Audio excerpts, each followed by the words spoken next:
What is up, everybody? Welcome to Backlog and Beyond, the podcast where we talk about the old video games we want to beat and the new ones we play instead. I'm your host, Nathan Hawkins. And I'm your other host, Ben Dover, and this is episode 25. You gotta admit, that was a really good name that I gave you this week. Yeah, that's not a total punny name that I read when I was 12 in a joke book. Yeah, okay. Screw you. Screw you. Next to Eileen Dover. That's who I'm married to, Eileen Dover. Eileen Dover. That's really good. We got a great show for you tonight, guys. We got special guest CJ, aka Crooked TV. How's it going, man? Oh, it's going great, man. Pleasure to be here. Thank you so much for inviting me. We are so happy to have you, and I'm so glad you're able to make it. Especially you being on the East Coast right now. It's I know it's super late for you, so we really appreciate it. Oh, this is prime time, baby. It's prime time. It's go time. But yeah, we got a great show. We're going to be talking about the games that we grew up playing and how they've kind of molded us into the gamers that we've become. We're going to be playing some games and a bunch of other things. But first, CJ, why don't you tell the listeners a little bit about yourself first? Okay, basically, I am from New York City. I've been here my entire life. I don't plan on leaving, but the inside of me kind of wants to leave a little bit. You know, get to experience everything else. It's kind of fast paced out here. Pretty busy. You don't stop for nothing. Basically, I stream on Twitch. Okay, I play a lot of shooters. Very interactive with my community. Just looking to have fun. Hopefully, make something out of it and everything. But I've been a gamer my entire life, and it's a huge part of my life. It's not just like, I played games my entire life. It's just always been a huge part of my life. So that's awesome. Yeah, so it's just one thing I've always been passionate about. That's really cool, man. That's awesome. Yeah, I mean, like, and on another little tidbit about this guy, but if Jeff and I were the creative directors, I'd say that he would have to be the executive producer, because if it wasn't for this guy, there would be no PC running this stream right now. There would be I wouldn't be wearing these headphones. I wouldn't have the CPU that's running this baby. This guy has pretty much donated. You. No, he really is. He is one of the most giving and genuine dudes I have ever met, ever. So I'm basically the sugar daddy. The sugar daddy of Twitch. That's pretty much it. That's pretty much. But he even got us a diaper pail for the girls. Dang. Yeah, and that we're still using that thing, and it fills up quick, man. You'd be surprised how fast a diaper pail fills up. Holy crap! And for the record, the sugar daddy thing was kind of a joke, because I know realistically, I just support Adventure Hawkins and what he does. I think he's a phenomenal guy. He's creative. He puts the work in. I love listening to him, and I enjoy his content. So I just believe in him. I appreciate that's the that. real really reason I do that. everything. Yeah, but anyway, great guy. What was I going to ask you? Oh yeah, so another question I had for you too, because we got all these graphics cards that are coming out, that are already out. Are you planning on swapping any graphics cards out for the new ones coming out? Oh, I always have to have the latest and greatest. But I figured. But I said to myself, I'm like, you know what? Let me, because my graphics card, I have a 2080 Ti, and it's powerful enough.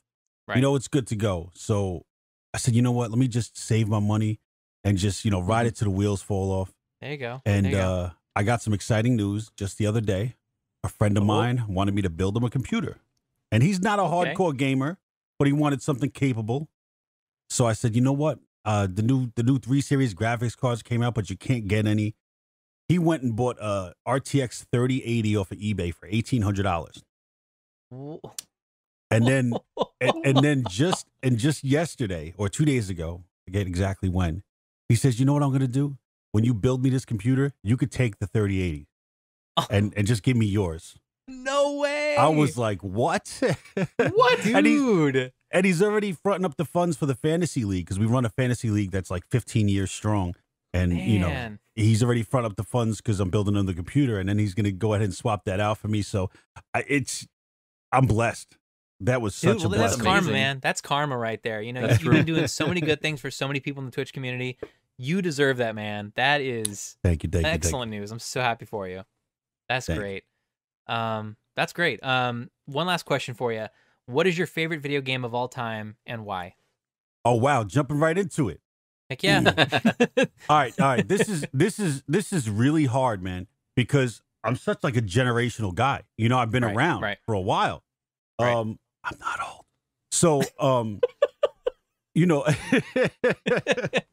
I had so many systems, so many experiences, and you know, you gotta say, all right, you know, from when I was a toddler till now, like what's impacted me the most. That's what I'm gonna cut it down to. Right. And I think at the most pivotal point, I think this game came into my life, and I'm gonna have to say the original Halo. Dude, that's awesome. Oh. That's awesome. Yeah, because awesome. that's like the halfway point. And reason being was I had just came off the Dreamcast. Mm-hmm. The Xbox came out. You know, that was their entry into gaming, and Halo was their launch title. And I was like, you know what? Let me try this out. Amazing campaign. Yeah. Amazing multiplayer. You don't see that package very often. No, it's rare now. It's rare these days. And back then, what was it, 2001? You get to play 4-player split screen on a campaign? I mean, was unlike that was the anything multiplayer. else. I think the 4-player was multiplayer and the 2-player split screen on the campaign. I think but you're right. either way, that man, sounds right. Unbelievable. So That's so cool. Yeah, that was very impactful. Even when Halo 2 and Halo 3 came out, I used to geek out and blast the Halo theme song in the car on the way to go pick up the game. Oh, Yeah. Like on repeat, because you know there was a line. So we were geeks in the parking lot just waiting. Heck yeah, man. Repeat. And I still remember that, man. I love those memes too, like, or those videos of those guys singing in a bathroom. They're all singing the Halo theme song. Ever seen those videos on YouTube? With the echo. Yeah, dude. It's so good. And they all join in. Dude, it's amazing. But that's amazing. That's something that, like, when an instrumental gives you, or a theme song, however you want to say it, gives you chills when it's played, you know it's real, guys. Yes. You know it's in your soul. You know? Man. For me, it's the Skyrim theme, man. That Skyrim theme is like something else. It's just like these low bass baritone dudes just like bashing it out with their voices. It's so epic. And the horns and the strings and it's so good. Ooh, guess what I'm listening to tonight? The Skyrim theme, man. Yeah, check it out. It's so good. I don't remember it. It pumps you up, man. It's really good. Cool. Yeah. So thanks for that. So we're gonna move on to what we are playing currently. Jeff, what'd you get to play this week? The only thing I played was what we played on Wednesday, and we played the Give It an Hour game. Right. I've been super looking forward to playing PlayStation 5, so everything on my PlayStation 4. You're just ready. I'll just wait until I can play you in 60 frames a second. I know, right? It's true. Like you're really just waiting for the 4K 60 is what you're waiting for. Yeah, and then like not all of them are gonna get there. Like someone that was doing like loading tests for like Red Dead, and those aren't updated. Gonna be updated anytime soon. But, right. I'm just sitting here waiting for my PlayStation 5 before I try anything. I'm jealous, man. I'm jealous. Yeah, you are. I've just been playing Ghost Recon Wildlands, just kind of chugging through that campaign. Still playing Ghost of Tsushima and streaming that on the weekends. I finally got a new set of armor and it looks dope. And I fully upgraded it like immediately because I actually had the supplies to do it. And I'm super happy with the armor. It's awesome. And then I've been playing Guacamelee a little bit on Switch. Oh, yeah. Dude, I've hit a roadblock on this puzzle, and I tried to look it up in a playthrough to see if I could figure out how to do it. It doesn't exist. It doesn't exist in the playthrough. I was like, how is this possible? It is so hard, and I'm getting frustrated. It's just maybe you can get to it at a different time. I don't know, but it's kicking my ass, and I don't know what the deal is. But anyway, it's really frustrating, and I've probably died at least 30 times. Just in that one spot? Just in that one spot. That's it. And I just need to pass that one spot to move forward because I'm trying to get to the final boss. And this puzzle is just killing me. That's rough. That game's pretty cool. I played it. Guacamelee? Yeah. Yeah, it's so fun. Like the combat's like super fun, and like the special moves are awesome, and it's hilarious. I don't know. It's a great game, but man, it is kicking my ass right now. So anyway. What about you, It's CJ? good if you need a break from other like really intense games. Yeah, exactly. Easy pick up and play Until it starts kicking your butt. Of course. Yeah, you don't have to exactly. You don't have to worry about like where was I in the storyline? Oh, that's right. I was going to go fight this boss. So it's totally an easy pick up, put down kind of game. So what have you been playing, CJ? Me, I've been playing / streaming a lot of Rogue Company. For those of you who don't know what it is, it's a third person online shooter. published by High Res, made by the people who made Smite, I believe. But Smite, okay. Yeah, it's an awesome fresh take on multiplayer versus, because after a while of all those first person shooters, third person to me is pretty refreshing, and I go back to the Ghost Recon days. So you know, like 2006, I think it was, with a Ghost Recon Advanced Warfighter. I used to compete in that game online on Xbox, and I used to love it. That's amazing. I used to love it, and we did like game battles and all that. I used to be up till 6 o'clock in the morning playing that game, so I really loved it. And, those are the days. Yeah. So also looking forward to a bunch of games. I guess, is that in another segment? No, go ahead. What are you looking forward to? Might actually try Assassin's Creed Valhalla. Looking forward to Cyberpunk like everybody else. Yep. And I'll frag a little bit in Call of Duty. And for the record, welcome, Jeff, to 60 frames per second with the new consoles. Thank you. I just want you to know, if my computer gives me 60 frames per second, I'm going to kick a hole in it and get a new one. Because that is like 2004. It's true. I mean, it's sad that the consoles are so far behind. Like, it is sad. But I don't know. I feel like it's like a total different monster. Like, you're either hardcore PC or you're not. Like, I don't know. I feel like you either or you aren't. And I just can't keep up with it. Like, I got a 1066 gigabyte on PC, and like I can do some games, but like I'm already so far behind. It's so upsetting. It's intimidating too. Yeah, no, totally. I mean, yeah, I felt so accomplished when I did it, and I'm like, all right, I could play a couple of these games in like ultra settings, and then I tried a real game, and it's not great. Yeah, and then the upgrade cycle isn't as serious as a lot of people talk about.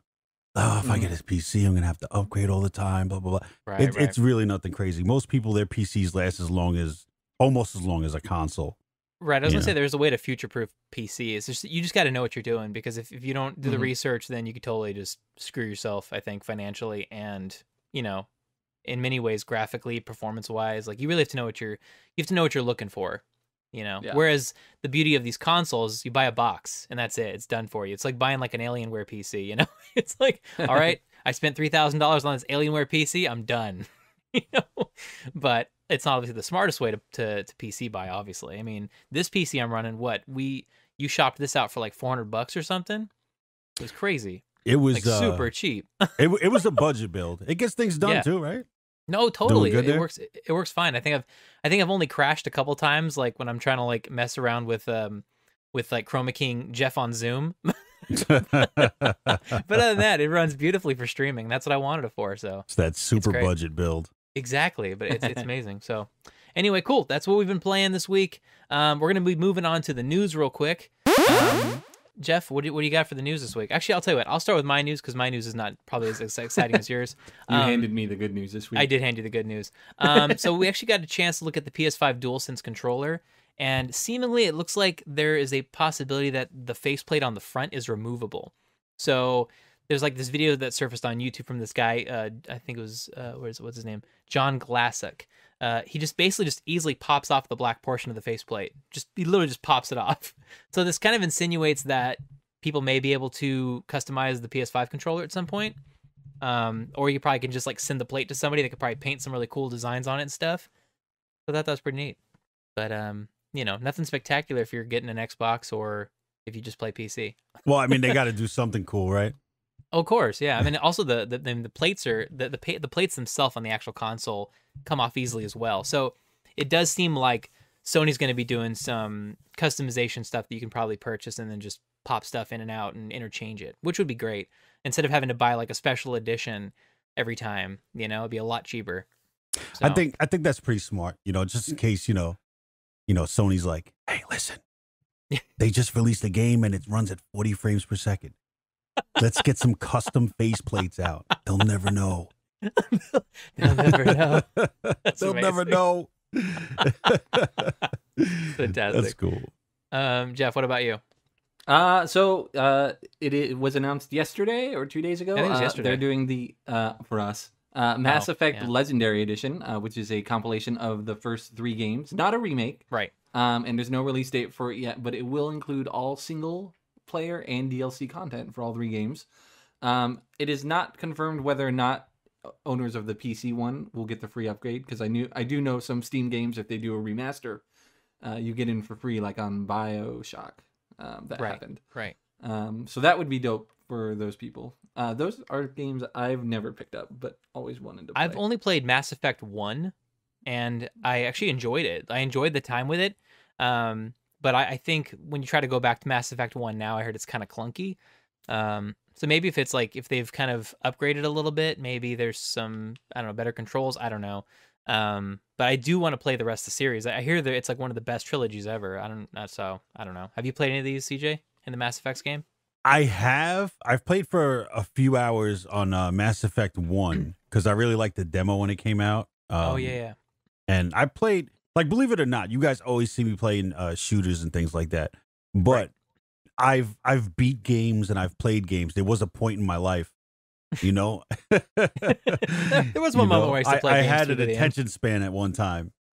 So I liked it. I liked it. Graphically, it was so pleasing. You know, everything was super sharp and clean. And I really appreciate it when a game's clean, you know? Yeah, totally. The acting, you know, you could talk to NPCs and, you know, it wasn't so dull. It just looked so awesome, you know? Right. And I loved the being able to choose your own team and having relationships be so different with each team member and making all those choices. It was a really cool, you know, it was a really cool game. I just remember being awesome and I really enjoyed it. So I am actually looking forward to this this Legendary Edition. Definitely gonna want to snag that. Yeah, Mass Effect to me had this like Star Trek battle system. Yeah, and I appreciated that. Yep, totally. I appreciated that a lot. That's awesome. That's awesome. Cool. All right, so we're gonna be moving on to Retrospect, where we basically celebrate all of the big video game anniversaries of the month. I kind of pick and choose some of the bigger ones. CJ, do you happen to have the show notes up by chance? No, but I could change that pretty easily. Yeah, if you can just pull those up real quick. I'm gonna have you read off a couple of these when we get to you. But I'm gonna start off first with Fallout 4. This was released on multi-platforms November 10th. This is its 5th anniversary.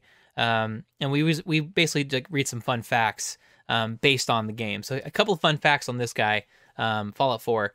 Sometime in December 2015, a 20-year-old male Russian sued Bethesda Softworks and its localization studio because the game ruined his life. He claimed he was so addicted to the game, it caused his wife to leave him and led him to being fired from his job. Oh.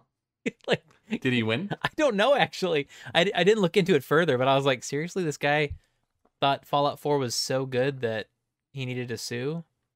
Wait, so that's how I get out of my job and relationship? Wait, is there a Steam sale right now? What? Somebody gift me Fallout 4? Yeah, exactly. Picking that up right now. What if I get the collectors? Yeah, exactly. Do I lose my debt? You lose your debt, you lose your wife, and you get a new girlfriend. Shoot, man, count me in. That's hilarious. Yeah, so that was one fun fact. Another one was Imgur user Gator Machete Jr. sent Bethesda 2,240 real bottle caps in hopes of getting a copy of Fallout 4. He was then contacted by Bethesda Global Community Lead Matt Grandstaff via email, stating that they would honor his purchase and he would get a copy of Fallout 4 when it was released.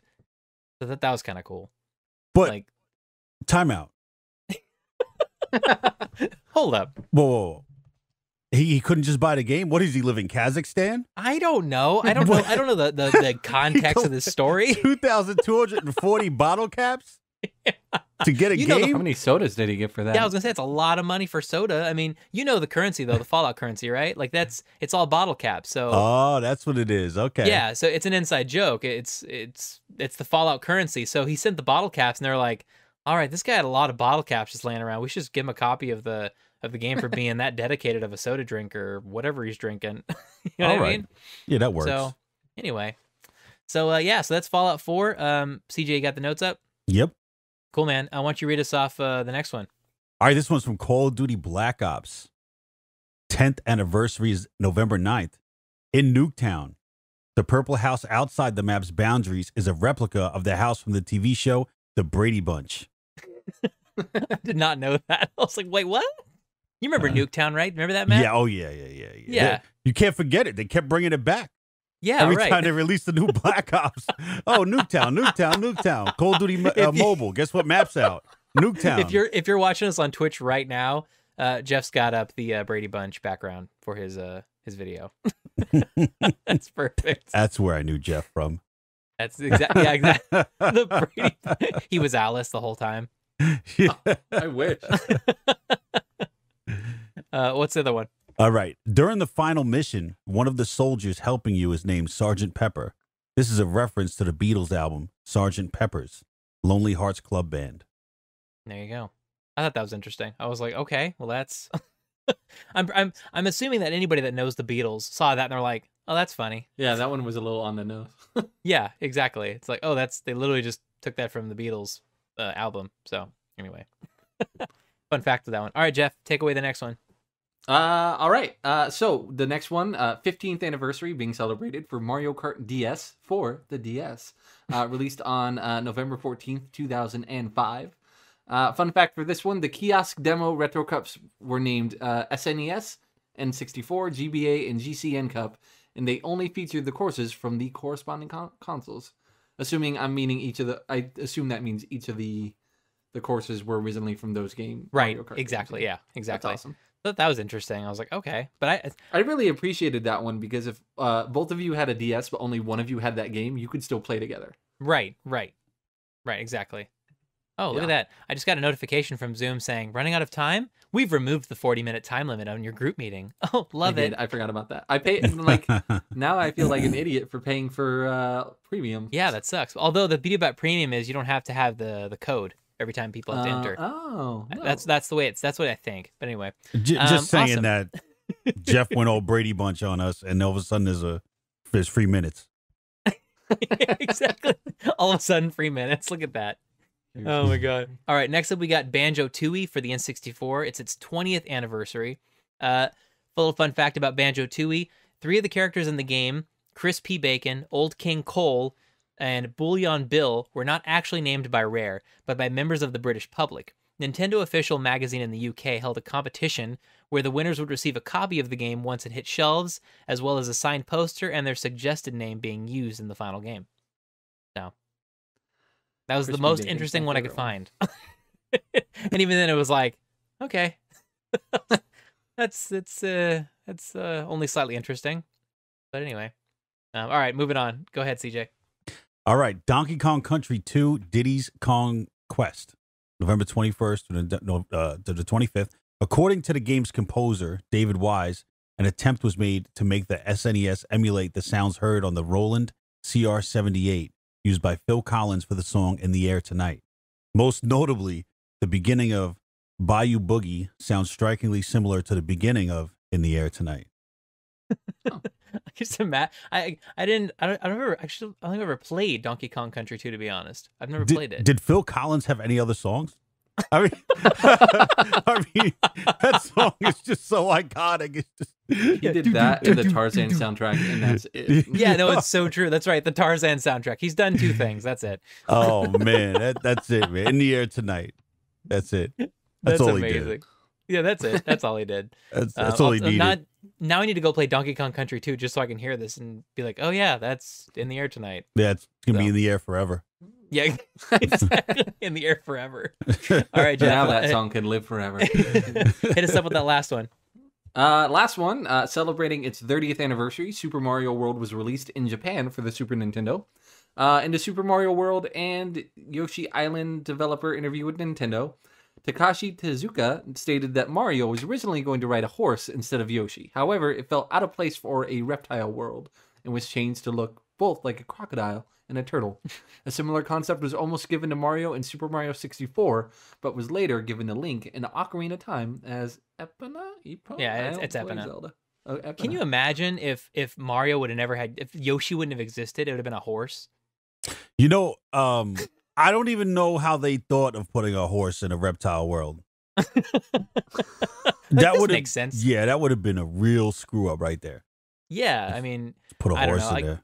I'm trying to picture a world without Yoshi now, and it's like, it's insane. Like, they made so many Yoshi games based off of the character that he ended up, riding around. Mhm. That's nuts. But yeah, anyway. I thought that was crazy. We got some honorable mentions for the 10th anniversaries. The Microsoft Kinect launched this time 10 years ago. 15th anniversaries, we have Guitar Hero, Mario Party 7, and the Xbox 360 launch, which I still That's have. a big year. Yeah, it was a huge year. Like you picked. I assume Mario Kart because it had the most interesting fact of them, but Right. I remember selling like a bunch of store stuff to GameStop for store credit, and I got Guitar Hero that first time, Yep. not knowing what it was about. Right. That was like the first ultimate party game for me. Dude, Guitar Hero was so good. I sucked at it, but it was so good. I really wish I'd had friends that had Guitar Hero, like more friends, or like I was at their house more often so I could have practiced more. But I think that's the one game that I wish I had as a kid, but I never got it. Which one? Guitar Hero? Yeah, Guitar Hero, yeah. So, and what year? 2005, right? Yeah, it was Yes. 15 years ago, yeah. And Jeff says he sold a bunch of stuff to GameStop. He traded stuff in. Yeah. Yeah. You've sold your entire soul for like what? Yeah, I'm telling you, man. GameStop. Oh my God, they saw the pain on our faces, man. They were trained to not have emotion. Like if you worked at GameStop back then, they were like, listen, you have no mother, you have no emotions, you have no soul. They come in here and they give you their life savings of video games. You give them 5 cents. You understand me right now? You give them 5 cents. That was GameStop, man. So you went in there with a Santa sack and came out with one item. I know it. I mean, that's fair. You're not wrong, and that's still true today. That still rings true. Well, now I wait for when they do like trade in 5, get an extra 70% or whatever. Yeah. If you wait for the really good deals, it's probably worth it. But ultimately, they screw you. I'm mostly digital now, though. I don't trade in like anything anymore. No, I don't either. I pretty much buy everything digitally now, so I don't even worry about that. If I lose money on it, I lost money on it. But that's the difference between being an adult with a checking account versus being a kid and trying to scrounge your pennies and trying to Yeah, these are all games I got for my birthday anyway. Yeah, exactly. Exactly. I got this stuff for free, so what do I care? Let's just hope they don't find a way to trade digitally. Then we're all screwed. Oh man. Oh God. Someone's gonna hear this podcast and gonna be like, "That's a great idea." Anyway, 25th anniversaries this month. We got GameFAQs website launched. Do you guys remember the GameFAQs website? Wow. I do. Yeah. I was on the wrestling boards all the time for GameFAQs. So that was launched 25 years ago this month. Also, the Nintendo 64 was revealed at Space World Japan this time. 30th anniversaries, we have F-Zero, which was released in Japan on the SNES. The SNES console launched in Japan, and the Sega Mega Drive launched in Europe. So that was retrospect, a little look at gaming history. We're going to be moving on to the main topic, the games we grew up with. Oh, it's going to be beefy. Yeah, so it's going to be a little bit of a discussion here, a little open discussion. Basically, we're going to kind of go down and talk about the games we grew up playing, but we're going to try to narrow it down to the 3 games that really kind of shaped us into the gamer that we are today. So Jeff, why don't you kick us off with your games and your a little bit of your gaming history? I'm going first, and I'm gonna kind of cheat because I feel like there was like 3 levels to me as a gamer, and initially, like my dad had the Sega Genesis, and my grandparents had the Super Nintendo. So I did a lot of side-scrolling games like Sonic the Hedgehog and Super Mario Brothers. Like those were my games. Nice. If there was a way to save, I never knew how to do it. I played the same 6 levels on both of those games over and over and over. You didn't just leave your console on overnight? I mean, like I would go see my dad once every 2 weeks, so like there was no chance I was gonna get I had that issue too. The same spot. I had that issue too. I think when Sonic the Hedgehog 3 had save files, it was like mind blowing. But I'm like, I don't remember those levels, so I would start from the beginning anyway. The other game I can distinctly remember playing for the Sega Genesis was Mutant League Football. Okay. And it was football, but like you can destroy the world and other football players would fall through the hole. And that was my intro into sports gaming. It's amazing. Which I enjoyed a lot. The first console I ever got for myself was a PlayStation 1. Nice. And that is where I played Crash Bandicoot for the first time. Oh, sweet. And that is where I got to beat my first game ever, which was Final Fantasy VII, and like nothing sucked me into a game story before like that game had. Like that was the game changer for me. Right. And then the third, I'm really blowing through these. The third one, I was really into sports for a long time, so I got really into sports gaming. Like I was a yearly subscriber to like the MVP baseball series for the PlayStation 2. I didn't know that. I got a PlayStation 2 for the video game NBA Street.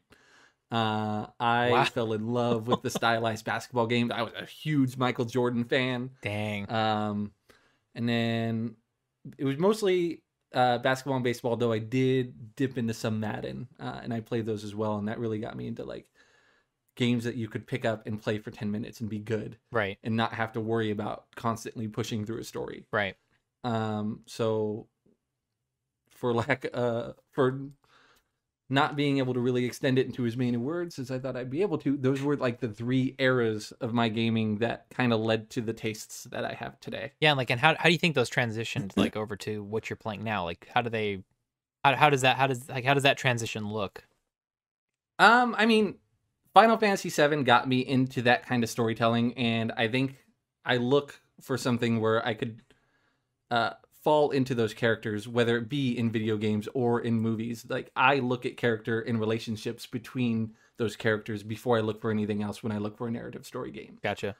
I could still thoroughly enjoy a sports game. Moving into theater, sports have fallen way off my radar in my lifetime. But I can still appreciate the need for a game where you could just turn off your mind for a few minutes. Yeah, I hear play you. a couple of games of baseball and then move on with your life. Right. Those are extremely important. Nice. I've still never beat a side-scrolling platformer, so that's how that informs how I play games. But amazing. I still do enjoy playing. Like I still never beat Guacamelee either, and I played that game like 7 years before you tried it for the first time. That's amazing. Yeah. That's awesome. Cool. What about you, CJ? Wow. All right. Listen, man. He's going to talk a lot longer than you, by the way. Yeah. That's fine. I started talking, and I'm like, my bullet points are just bullet points. That's all I'm saying. Oh, no. What have I done? Man, I kind of want to get this out the way, too, man. For the record, I never owned a Nintendo 64. Right. I know that's a sin, and I'm sorry. Nah. I haven't either. Good. I'm with you. Jeff hasn't either, yeah. Oh, okay. All right, good. That controller was really awkward, too. It was. But I started with Intellivision. Oh, and wow. Then, okay. Yeah, and then when I was like 4 years old, I got a Nintendo, and then a Sega. It would be like year after year, new system, new stuff. And the games we were playing in those days with Nintendo and Sega was like Duck Hunt, the Marios, Alex Kidd in Miracle World, Rambo. Back then, man, they didn't. Dude, there was not like you had your Mario, you had your Sonic, you had your stuff like that. And it's not like it was today. Right now, it's like kind of shifting towards how the movie industry does it. They don't just come out with anything. They just mostly everything's like a blockbuster, and then you got like an in-betweener. Right. Back then, they made games they had no right to make. The weirdest stuff, and we played it. Yeah, we all because it was there. Yeah, it was available. It was silly. They were dumb, senseless games, and we all played it. And then the Super Nintendo came out. I think for Sega and Nintendo, I had my first basketball game was like Bill Lane Beer's Combat Basketball. Oh. Okay. Now that was like before NBA Jam, before any of the NBA games came out or baseball games, man. Just combat basketball. It was the dumbest thing ever. And it was just so funny. And then Tecmo Bowl came out, side-scrolling football, Yeah. That stuff was cool. Really when it hit, then it was like, our games are cool, games are fun, it's cool. When Super Nintendo came out and Street Fighter 2 Turbo came out, that was life-changing. Okay. Because now we're talking about everybody in the neighborhood wanted to be the best at Street Fighter. Right. So that's when I really started with competition. Right. Where it was like, yo, listen, man, I'm gonna bust your ass today in Street Fighter. I'm gonna go to your house. I'm gonna walk by your mother because she's gonna allow me upstairs. And you're gonna eat these Hadoukens. I'm the champ. I'm the champ. You know, and he used to talk. That's to me. amazing. We used to be outside, playing in the neighborhood. And be like, yo, when are we gonna get the Street Fighter together? That's And, hilarious. and that's what we lived for. Yeah. No, I can feel that. Bro, they had the trackpad. Oh my god. Did you ever have that trackpad? No, Nintendo? but I've seen it. The thing is, I didn't start gaming till like the N64, but I know about like all the old stuff, like all the old controllers and pads and all that stuff. Oh my like god, the glove and the track and field game. You used to have to like run and then jump and stuff like that. Oh And yes, and the end boss was a cheetah. How do you beat a cheetah? My grandmother was yelling from the living room, "Stop all that stomping!" We were just banging. Yeah, the running man, just running in place like it was nuts. All you heard was the feet pitter patter, like it was crazy, man. And oh my god, the power glove. That was earlier, but the power glove was the most useless thing ever created. Totally. It was cool. I've seen videos though. on that. I can't believe that. I had a power glove, bro.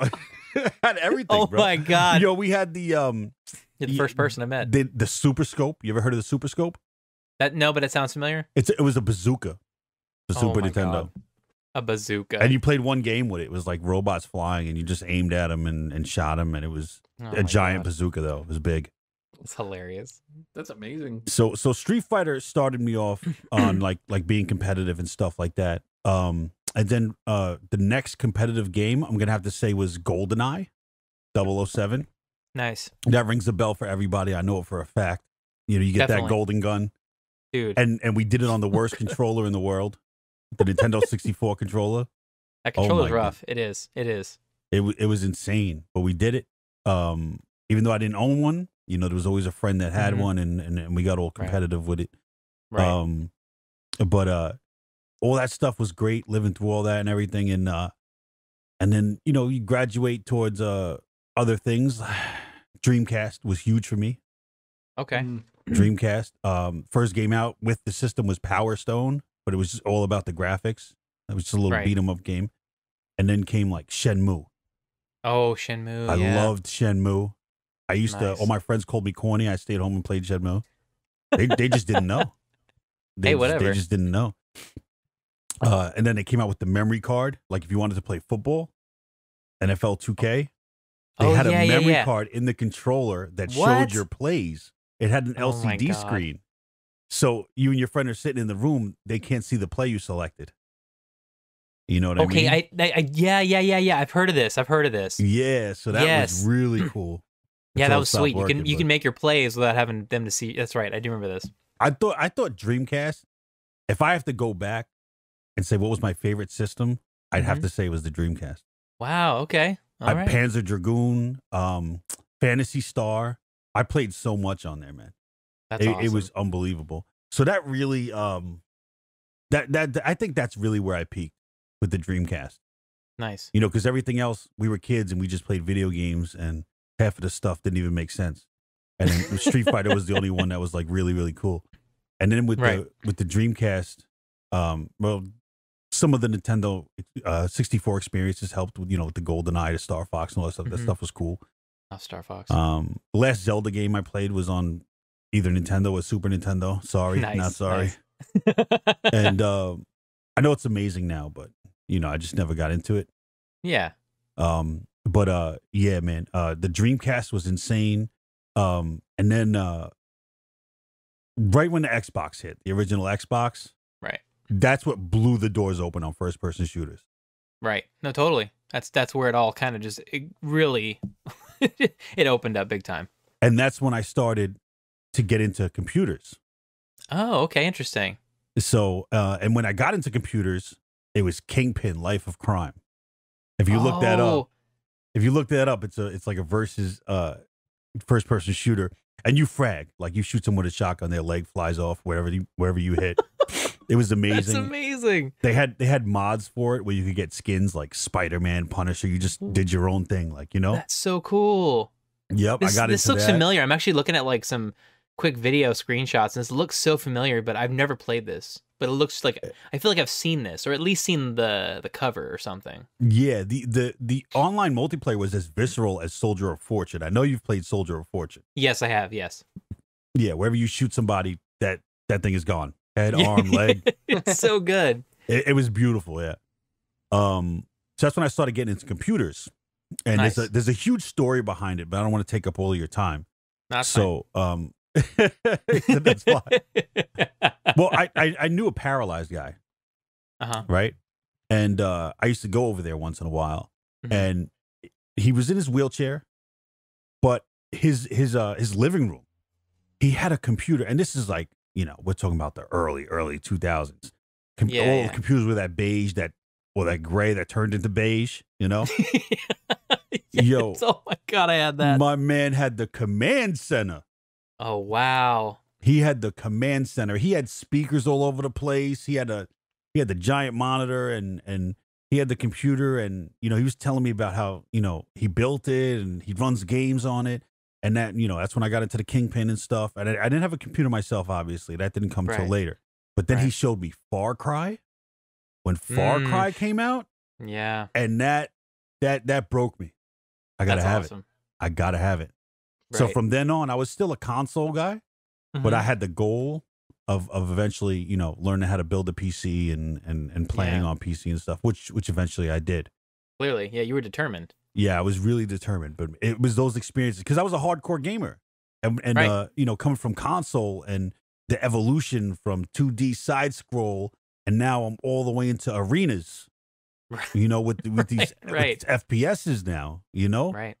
So it was mind blowing and mind bending and all that stuff like that.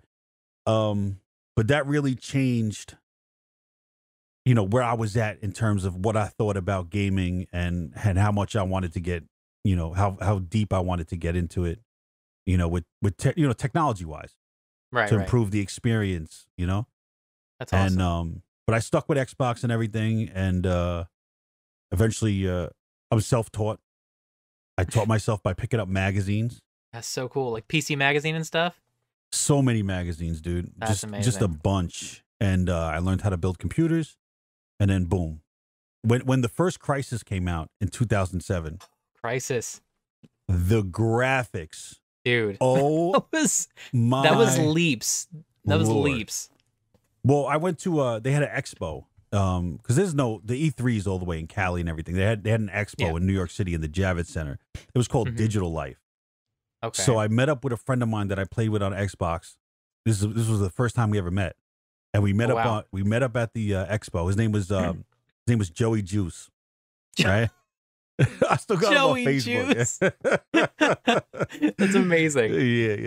Yep. And I was always crooked. And we met up, and we were both like, Xbox players, but looking at that PC landscape, like, I got to get there. I got to get there. I got to do it. So Digital Life, Crysis was coming out. It wasn't out yet. It was coming out. They were demoing it everywhere. Oh man. And like the leaves moved. You could shoot a branch off the tree. Yes. And it was a real branch. It was a real branch. Everything was interactive and the graphics were so amazing. Right. Computers couldn't handle it. NVIDIA didn't even have physics. Physics cards were separate. Interesting. Right. And they were doing giveaways for physics cards. And eventually NVIDIA bought the physics company and made it their own. Okay. It was just like an amazing time. So for people to get more stoked about computer tech, Yeah. It was, and then eventually a year later, I built my first PC, my first own PC, and that's when it was just PC all the way. That's so cool. Man, that's crazy. That's crazy. So like, how do you think like these games have like transitioned you to like the gamer that you are today? Like, what do you think that, like, how do you think those games turned you and like shaped you as who you are as a gamer today? Well, first off, in terms of like, I just never got sick of the experiences. Gotcha. I live, it's just like pure adrenaline when there's a new gaming experience, Yeah. And everything is new. It's technology. Having a computer, you have tech. There's things that you're going to look forward to. They announce, they do ray tracing, they do physics, they do this, they do that. Right. VR. I got 2 VR headsets. Just having a PC was for me. You know what I mean? Right. So basically, it my hunger was satisfied, and to this day, it's continuously getting satisfied. And starting from where I started to this point now is just I've been there for it all pretty much. That's amazing. You know, and I love to see everything moving forward, and also too, gaming in general, like first person shooters and third person shooters, games like that. The experience has just really elevated my skill. Yeah. You know, I'm at an age right now where people might look at you like, man, you got a job, you got kids, you got this Yep. whole adult life going. You shouldn't be very good because you're not playing as much as you want to be playing. Listen, man. Joke's on you. Joke's on you. Because, man, I have so much experience with shooters. Right. It is, I swear to God, this, like, if you see some of the stuff that I do, it's just like, oh yeah, I see it. It's just a It's game insane. sense. It's a game sense. Like, I know what's going on. I predict movements. I predict what you're going to do. Right. You know, the grenade beating you to your spot. You know, Right. it's just continuously gaming and continuously going there from ground zero until now. I've actually, you know, just the experience has just made me phenomenal, and I love it. And still, man, I'm still progressing. It's just That's awesome. never ending, man.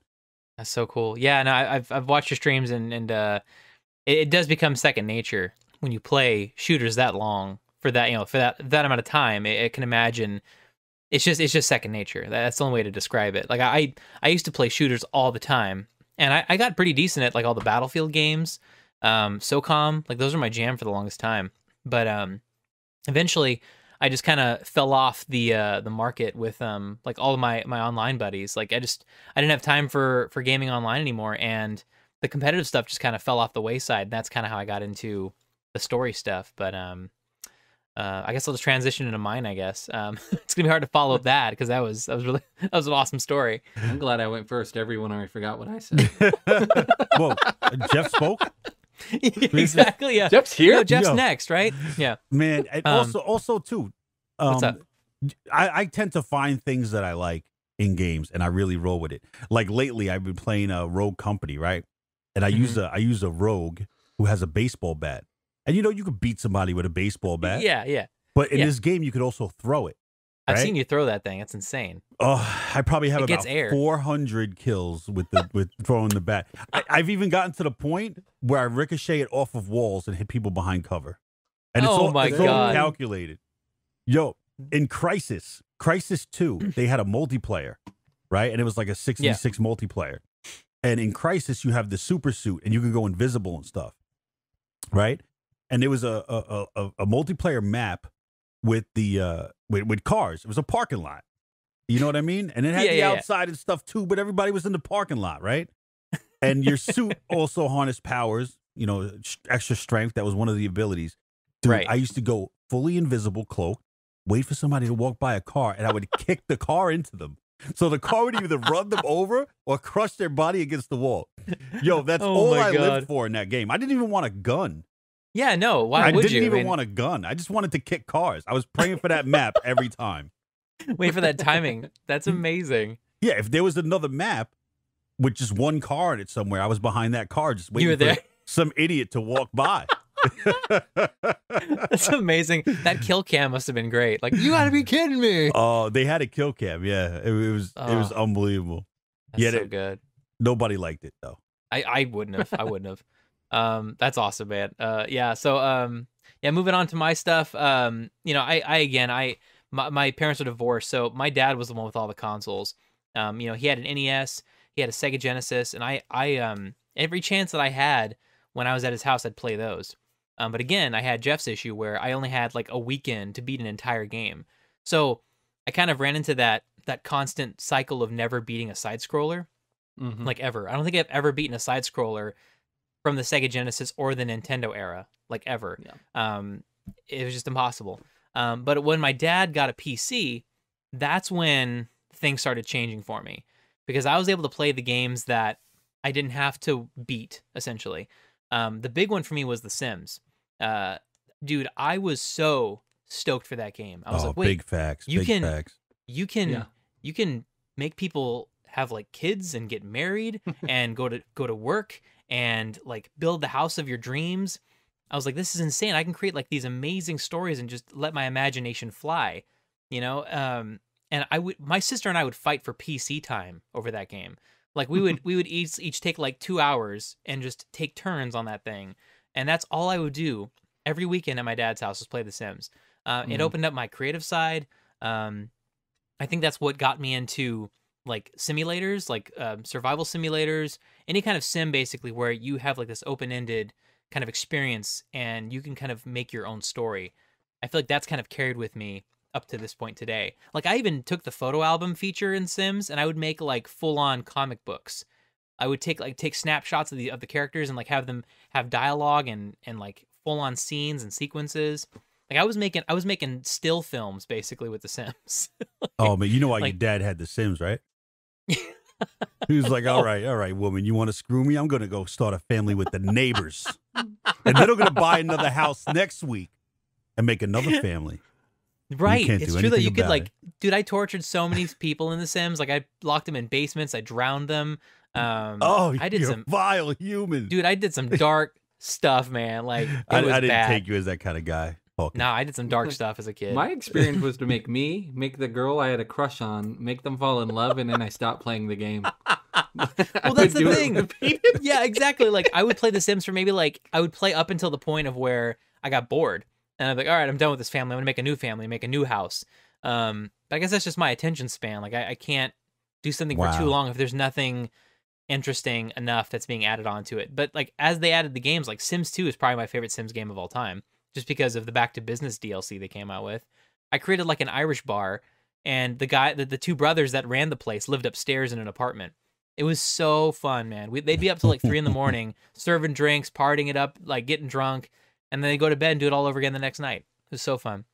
Another game that really changed my life was Ocarina of Time on the N64. It opened up the world for me in terms of like storytelling, open world gaming with storytelling, kind of like the choosing your own path, like being able to decide whether you go to the castle or you go to the farm. It just brought my love for action adventure, the RPG elements. And I've never beaten that game either, unfortunately, but it was the game I think that inspired me to play all of the open world games that I play today. And the last one would be Grand Theft Auto 3. Grand Theft Auto 3 was my introduction to the Grand Theft Auto series, and that's where I think I actually fell in love with violence. Like violence in video games, that's where it started for me was GTA 3. Like killing hookers and, just doing drive-by shootings, running over groups of people. Like it was insane. I don't know why I loved it so much, but it was just so fun to be evil. But it just opened my eyes to like a darker, brutal side of games. And I love the gritty aspect of the game, causing chaos. It was basically it was like a simulator, but like living in the city as a sim, but there was story to it. It was kind of like the combination of The Sims and an open world like story. It was like the best of both worlds. This might be the first time where I'm in a room with 2 other people and I look like an angel. I believe You guys really surprised me. I mean, the killing hookers part just got me. Well, that's what would happen. They'd get in the car, and then you'd kill them, and then that's what you did, because it was like I you would can pay do them that. because that's their job and they're doing their best, Nathan. Jeff would pay It's them. not that expensive. Thank you so much for your service. Have a great day. I will rate you on whatever. But yeah. So anyway, Whatever Uber is. yeah, for whatever that. Uber is for that at the time. 5 stars. 5 stars. So But anyway. talking about like gaming evolution. Yeah. All right, and like, you got the games that did it for you there, whatever. right. Now, in the future, are you looking into VR? I don't know, because the thing is, like, for me, first of all, I don't have the setup to live the VR experience that I want to live. The VR experience that I want would involve a full-on Omni treadmill and me holding actually holding like a VR gun. You know what I'm saying? Let me tell you something, bro. First of all, that's the experience I want. You know what I mean? yeah, no. Listen, that treadmill stuff, You don't need it, bro. Listen. I know you don't need it. Yeah, no, but you don't want it. You don't want it. I'm telling you don't want it. Without the treadmill, you're going to be losing your breath in VR. If you play something like Beat Saber especially, forget about it. Dude, your Beat Saber streams were hilarious, man. Dude, oh my God. Like, you probably lost like 30 pounds just doing like an hour of the stream, man. But you don't need, like when I first got my Oculus Quest, I bought 3 sensors. My room was a science project. Nice. It was insane. Cables I was running, and I had 3 sensors for full 360-degree tracking. Now they have the Oculus Quest, which is everything built into the headset. Yeah, I let him borrow mine. Yeah, because I got the 2. There we go. Got the Oculus Quest. Yeah. Thanks to Jeff. Dude, I have the Oculus Quest because I bought it for my son for Christmas. So it's here and I play it too.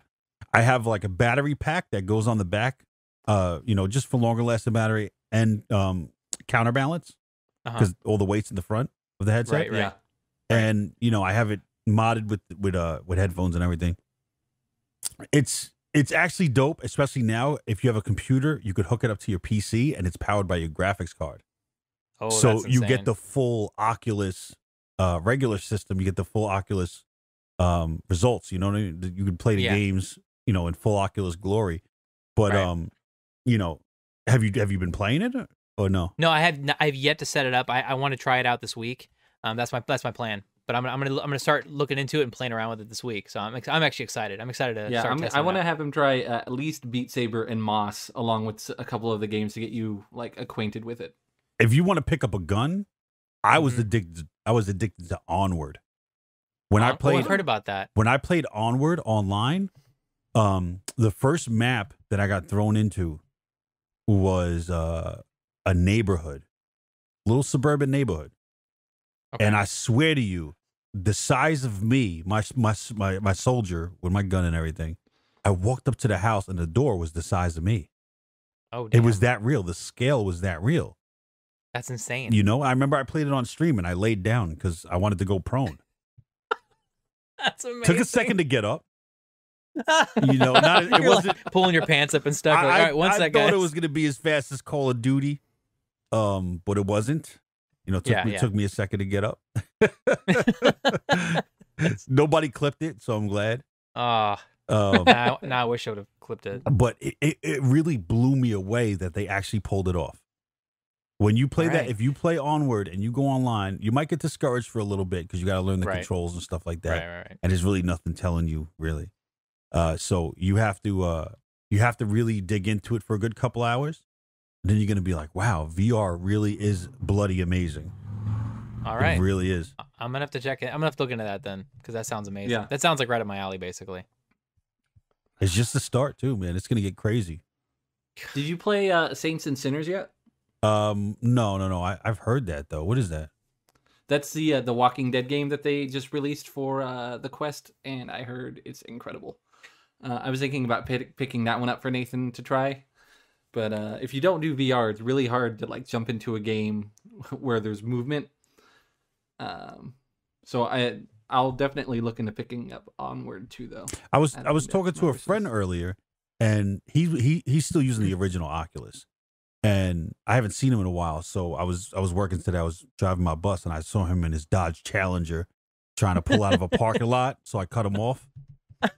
A bus, that's amazing. And then I called him in Brooklyn. I was like, "Oh, what's up? It's me. Yeah, you know that bus that cut you off? Yeah, that was me.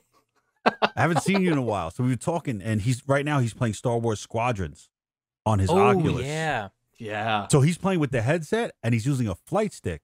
So I'm like, listen, man, I heard on keyboard and mouse, you can play more effectively, get those kills and everything. You can aim and all that stuff and move pretty well, whatever. He was like, you know what, though? He's like, with the headset and the flight stick, I really feel like I'm in this thing. He said, I could turn my head and look out my window. You know what I mean? Without that's got to be amazing. Changing the view like you would on a computer. And he was just like, he's like, it's unbelievable. He said, at first I got nauseous because I was, rolling and doing this. I was like, you might want to tone that down, blink a little bit. Doing barrel rolls and stuff. Keep one eye closed, Right? But he said he got used to it, and he said it just feels so amazing. So I might have to go pick up a flight stick and try that in VR. Man, I think that's the only way I would actually be interested in playing Squadron is if I could actually have a nice VR setup to where I felt like I was actually flying a flight sim. You know what I mean? I Yeah, feel like if that's the you only way I would want to do it. if you had a decent graphics card in your PC that could power the VR, all you need is just to Yeah. link the headset to it, and you can Right. play it. So if the title doesn't release on Oculus Quest, Right. you could still hook it up to your computer and play it. That's great. As long as you That's have a good to know. graphics card, that's all you need. Yeah. I got to work on that then. Maybe I got to look into a 2080 Ti. Yeah, like my graphics card is the bare minimum to run that game. Oh wow. Yeah. All right. Hey, you Fair make enough. the cut. Sounds good. There you go. Yeah. I almost picked it up on Epic with a coupon. I could have got it for 20. Oh man. All right. Well, before we move on to our last segment of the show, we're going to play a little game called Video Game Taboo. Except this time, it's going to be Jeff versus myself. So we're each going to take turns with CJ. And it's up to you, CJ. Would you rather have to guess the games, or would you rather describe the games to us? Oh wow, that's really tough. You know what? I'm gonna say describe because I'll probably be horrible at guessing. You know, there's so much in my brain. I'm I so might afraid. Just fumble. I know, right? I'll leave it up to the experts. All right, cool. So then there's a link that's underneath the Video Game Taboo section. All right, let me It's, get that up. Yeah, random lists. And it's going to be just a random list of video games, and that's what you're going to basically read off to us. I'm going to start a timer of 90 I seconds. would say start. Nathan, you go first. Okay, all right. So Hold on, let me get this. I'm Let me get this nervous. up here. Yeah, go ahead. Do your thing. Random lists. That's what I'm clicking on. The random games. Yep. And then it's basically it's Oh.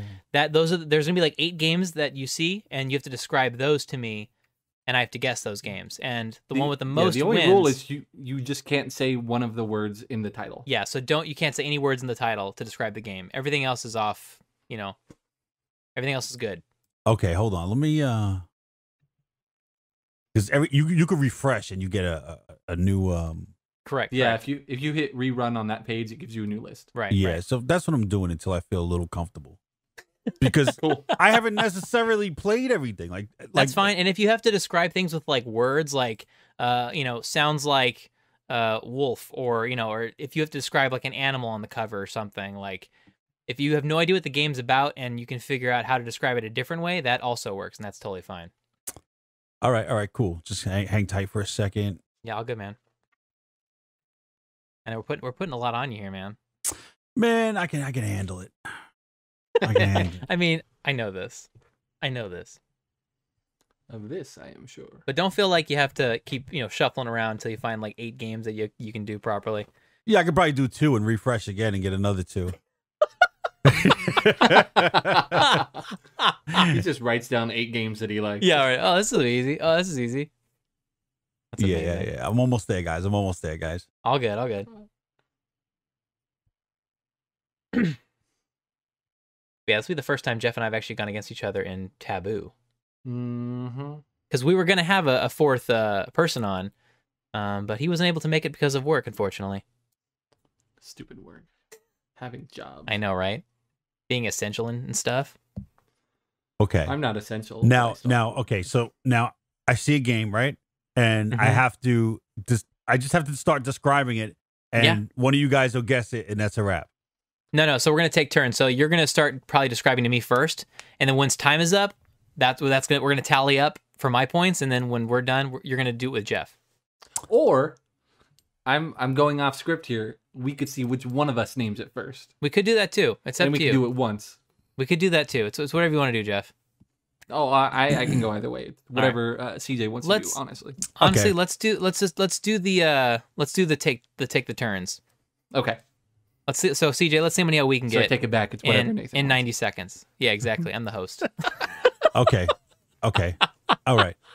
So we could swing it. Whenever you're ready, All right. I'll start describing. I'm gonna start the timer in 3, 2, 1, go. All right. Main character is insect that lives in the dirt. Oh, ant, But- bug. More of a hero. Oh, It has superpowers. lives in the dirt. You could hook it up to a hook and use it as bait. Oh, worm. Worm. It's Oh, no. it's a throwback. Skip. Next one. All right.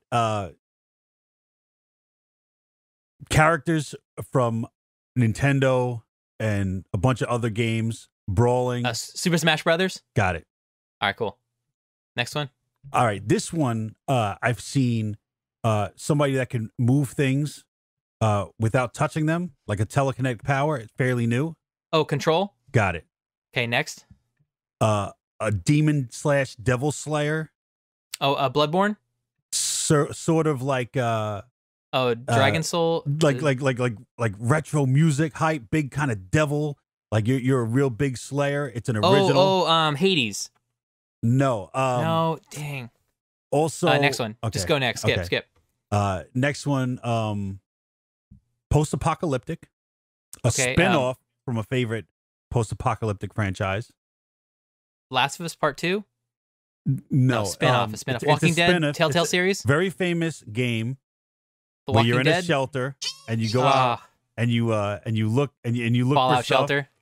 Yes. Is that it? Yes. I'm sorry. Time was up, though. So I think I only got what? Did I get 3 on that one, Jeff? Or was that 2? I don't know. You didn't even get Earthworm Jim. Earthworm Jim. Which ones did I get? Which ones did I get, CJ? Earthworm Jim, Control, and Super Smash Brothers. So I got. He didn't get I Earthworm didn't get Jim. Earthworm Jim, but I got Control and you Super didn't get Smash. it? Did you know it was Earthworm Jim? No, Jeff? I didn't get Earthworm Jim. I totally blanked on that. I can't believe that. Did Jeff know it? Oh man. I knew Jeff it. I knew almost it. yelled it out Yeah. loud. No, I got Like, Super come on. Smash and I said Control. you could put him on a hook. I know. So he I was got like, worm. You got I the said worm, worm. part, yeah. But then he had Superpowered worm. superpowers, yeah. Earthworm Jim. You know another worm with superpowers? It's I just know. Jim. Oh man. All right, go ahead, Jeff. Your turn. All right. So all right, let's- refresh CJ. I'm nervous Okay, after that one. okay. All right. You ready for this? I'm ready. Okay. Side-scrolling game. 2 brothers. Busting butt. Karate. Super Mario Brothers. Nope. Busting butt. Karate. Streets of Rage. Close. They had you could throw people. Oof. Do you know this one, Nathan? Yeah, I think so. Yeah. Come on. Pass. Oh, it's such an original. I'm sorry. All right. Ooh, without saying the title. Oof. My bad. Okay. Now that would be too easy. All right. Jesus Christ. Can you pause the timer? No. No, Nathan's like, I have to win. No, I can't. Jesus Christ. Okay. The Light Side. Newer game that came out. The Light Side. I used the character from Gotham series. Batman. No. Famous. A famous trilogy. It's a game from a famous trilogy. Not the Arkham series. That just came out maybe 6 months ago. Jesus Christ. All right, we'll do another one, man. Because Okay. that's I'm still not- stuck on the side-scrolling brothers. Oh my God, that's crazy. Was it like I what, can't believe what it. system was that for? And that's time. Nintendo? Yeah. Nintendo. Yeah, I shit the bed. What was it? I threw. That was Double Dragon, dude. How could you not Yeah, get Double Oh, Dragon, oh, yeah, no, Double I've never Dragon. played Double Dragon. And the other one I'm was so was Star Wars Jedi Fallen Order. I just couldn't The say Light Star Side. Wars. The Light Side. Yeah. And the main character was the kid from Gotham that played Joker in Gotham. Oh. Yeah. So So what's that? 0 points? I kind of yeah, that's dragged it 0 though. points, so- I think I cost him that though. No, but okay, so I still give Nathan 2 points in our grand scheme competition, Okay, fair enough. I'll take just 2 points. and I take 0 points. I accept it because I should have known the light side. Yeah, because he was. But it what was threw me Jedi off with Fallen Order. Gotham, and I was like, Yeah, Gotham kind of threw me off too. That's hilarious. I didn't see him in any. Oh no, he was in that other movie. What's that other show? Somebody's got to know it. CJ, all you had to say was lightsaber. Probably. He Yeah. he uses a lightsaber. Oh man, that's all good. I'm just messing with you. honestly, this random video game generator, this has a lot of games that are just like, At this point, Jeff and I almost had the entire thing memorized because we've refreshed it so many times. yeah. It's insane. Oh man, I was so bad with the descriptions. You guys want to do a round 2? Nah, what do you want to do? Do you want to do a round Nathan's 2? gonna take his 2 points and call it. I'm cool. Yeah, I I'm feel gonna call it. bad. I'm gonna call it. It's all good. It's all good. No, that was good. Because I got the points, so it's all good.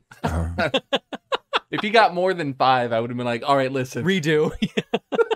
I demand a recount. All right, cool. I'll take the 2. All right, cool. So moving on to the final main event of the show, the Give It an Hour review. Well, 2 of us got to play Dark Pictures Anthology, Little Hope. We did, however, get a review on Instagram from Crimson Butterfly. I'm going to read her review first. And we do these every week, guys, Give It an Hour games. We suggest a game to ourselves, or we each pick a game to play, and we have to play it for an hour, and we review it at the end of the week. And we do a post, and you can respond to that post, or you can email us at contact@backloggandbeyond.com with a review of your Give It an Hour. So Crimson Butterfly said, couldn't stop playing it. I'm playing a 3rd time already, and I still have conflicting theories about the story. Better than the first installment of the Dark Pictures anthology, and it contains plenty of jump scares and antagonists that would fit comfortably in a Silent Hill game. If they ever reboot Silent Hill, I would like this to be an influence or reference. And I totally agree with you, Crimson Butterfly. They need to reboot Silent Hill, and I could easily see some of these characters being in it. I was about to say, what part are you agreeing with them on, Nathan? Yeah, specifically Silent Hill. I found a couple of Metacritic reviews. Someone gave it a 2 out of 10. Nice. I can't read the name, it's just a bunch of letters. Most of the positive reviews you read on any site are probably fake. Imagine a choose-your-own-adventure story. Now imagine that instead of deciding which page to turn to, you click a dialogue option on a screen. That's it. That's the whole Beep game. Sometimes you get to look around and click on objects. Wow, cool! Storyline was convoluted and pointless. Graphics were not impressive. Piece of Beep game. Next review said beep game. 0 out of 10 from Awful Games. Absolutely awful game. Seems like it was made in a hurry, not enough budget, not enough creativity, and not enough people looking for bugs before letting people spend money on this garbage game. Wow. I think an orphan monkey living with elephants could make a better game. Don't buy. Wow. An orphan living with monkeys? Yo, every negative review needs somebody needs to see about 10 positive reviews just to make up for the one negative review. I know, This though, game's right? already in the hole.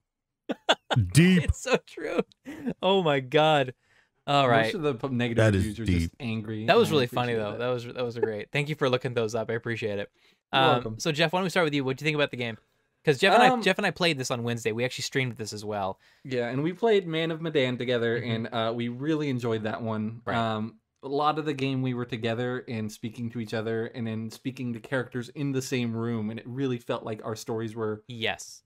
more interweaving. Yes. And one of the frustrating things about this is that we felt we were in the same group at all times, but we felt separated at all times. Yes, all the time. And just as that first review said, even though it was scathing, like it was just like answer this prompt, that character likes you more or less, but ultimately it felt like it meant nothing. We were just going through some dialogue options. It was creating parallels to like 3 different time zones using the same character, and I thought that was intriguing, but it wasn't. We played that for well over an hour. I think we played like 2.5 hours. Yeah, 2.5 hours. I still don't feel like we were pulled in any way. No. I didn't care about any of the characters. Right. Most of the time, when I play a game and you could be nice or mean to somebody, I am always nice. I can't be mean to a fictional character. But like this one, I was just like, I was so mean to everybody because I didn't care about any of them. You were taking out your anger. Yeah. And it made it like, we weren't even consistently the same characters, so I couldn't like commit these to my characters. I think we each played all 5 people at some point in the game. Yeah.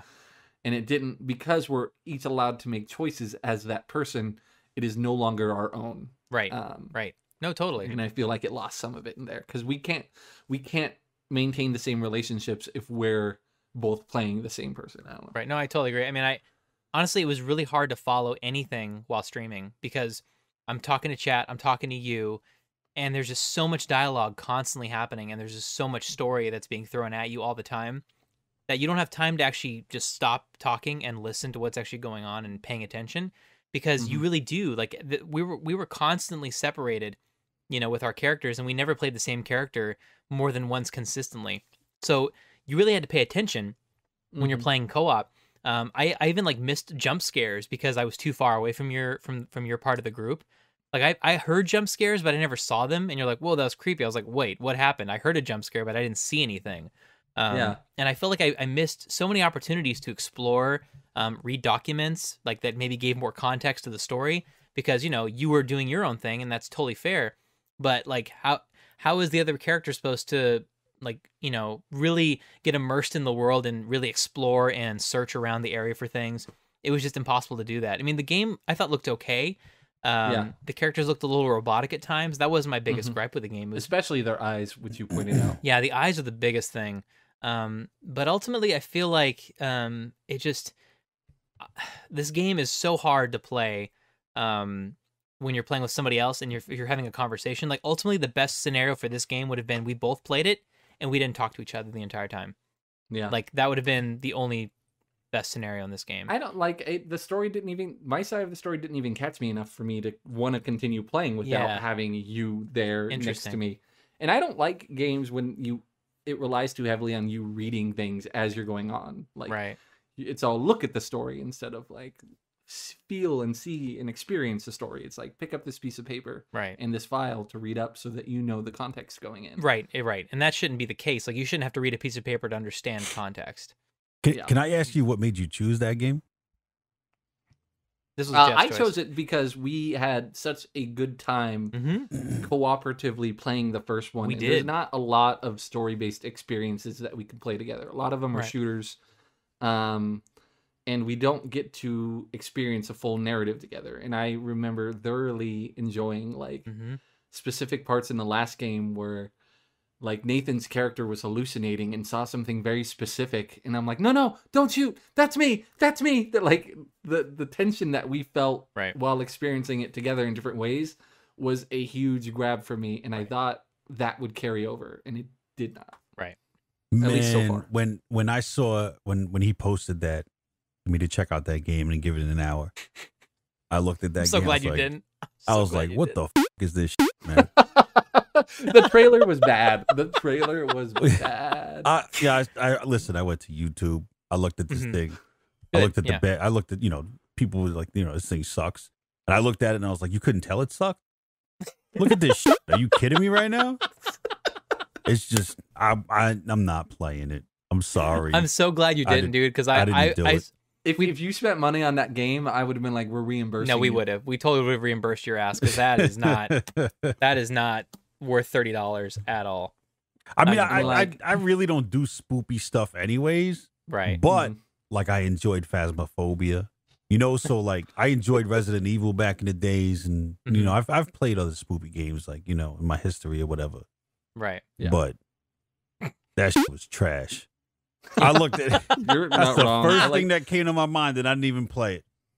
That's- Oh Yeah. my god. Yeah, no, totally. I mean, honestly, garbage. like if I play this again, it's going to be alone because I'm just going to try to experience the story, and that's it. Like honestly, this is like a maybe. If I get around to it, I'm going to add it to my backlog. Maybe. I might like when all of this quarantine stuff is over, I might get a room full of people and do the movie night mode. That I feel like could actually be really fun to do it that way. The passing the controller off to your friends, because then you all get to experience the same storyline from that perspective, and all you're doing is just passing the controller for the next person to play. So it's almost like a movie night, but it's like an interactive movie night at that point. Yeah. So that could be cool.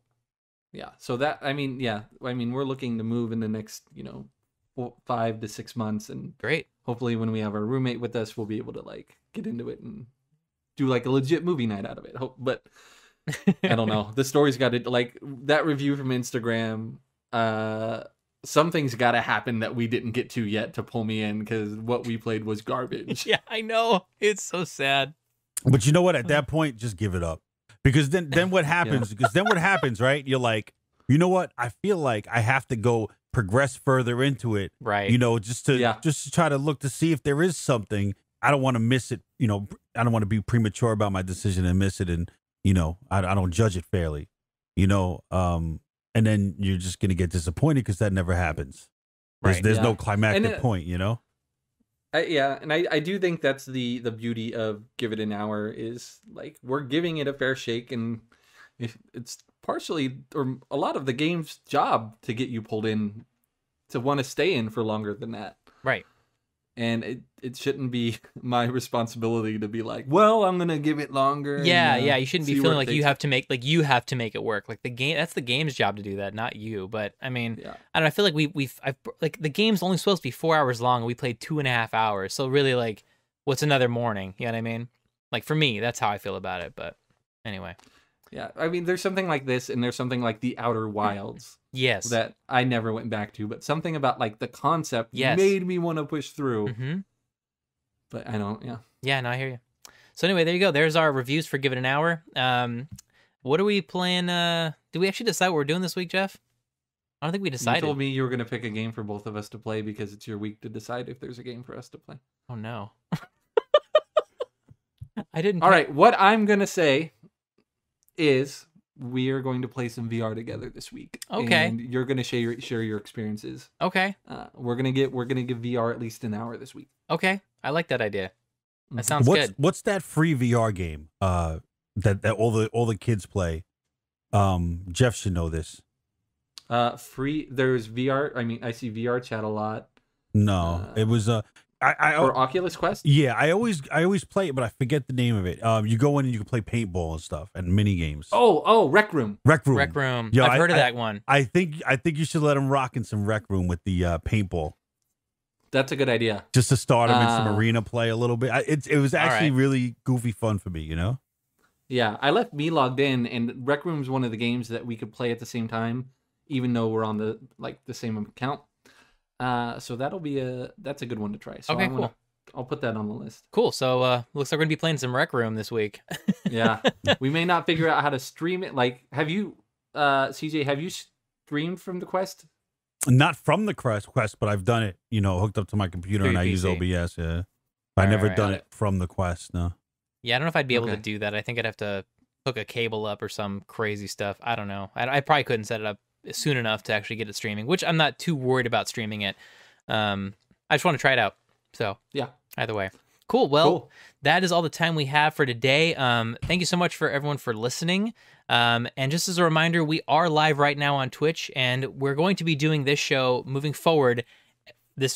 Now for real this time, Saturday nights at 8 p.m. Pacific Standard Time at twitch.tv/Adventure Hawkins. That's my Twitch channel. So that's where we'll be shooting the show live, and then the actual podcast will go live on Spotify, iTunes, and Google Podcasts Monday mornings from now on instead of Tuesdays. However, this week you'll be listening to it on a Tuesday morning. You can find us on Instagram and Twitter, Backlog and Beyond on Instagram, Backlog Beyond on Twitter.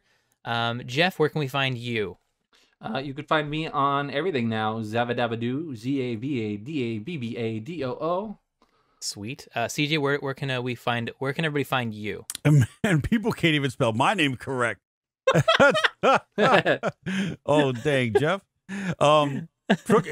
Twitch.tv /Crooked TV, KR00KEDTV. Also across all social media with that same name. Fantastic. Cool. Yeah, and same thing with me. I'm on all the socials, Adventure Hawkins, except on Twitter, it's Adventure without the E. So that's that. Yeah, so thanks again for everybody who's watching live. We're going to be doing a Q&A after the show, and that's something that you won't be able to listen to on the podcast. So if you actually want to hang out with us after the show for the Q&A, that's where we'll be. So Jeff, I have a joke for you now, as we end every show. Are you ready for this? I'm ready. I'm All ready, right. and I'm not even Jeff. I mean, if he laughs, I think you should get a bonus point. Fair enough. They said a mask would be enough to go to the supermarket. They lied. Everyone else had their clothes on. I dig it. That was good. Oh, fantastic. Hey, CJ, have you listened to the show before? Yeah. I've listened to a few episodes, especially when you got started. Why don't you count us off then? Did I ever say I didn't make it to the end?